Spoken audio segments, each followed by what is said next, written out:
Hello everyone. तो आम hotel रू बाहर कि यहाँ सीधा आसलु बीच भीतर के काजे नाइट व्यू मत देखा बहुत भल लग्सी। फिर मुझे खाई फ्रूट सालाड। यहाँ पूरी होटेल सामने फ्रूट सालाड बिकु होता है, मुझे किसी नहीं खाए बोली खाली तरबुज मागली।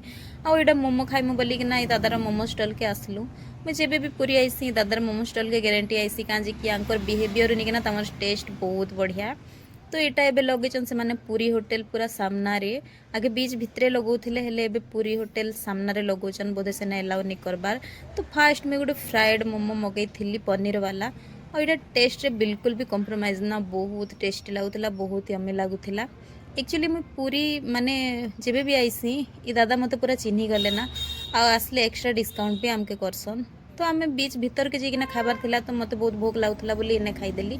एबे किसी पार्सल करे माँ गोटे पनीर वाला और गोटे मशरूम वाला। तो यहाँ पार्सल धरिकिना जाइकिना बीच सामने खाइबार मजा आखा किसी अलग। आपण मैंने दादार दुकान रे खाइछन कि नहीं कहबे।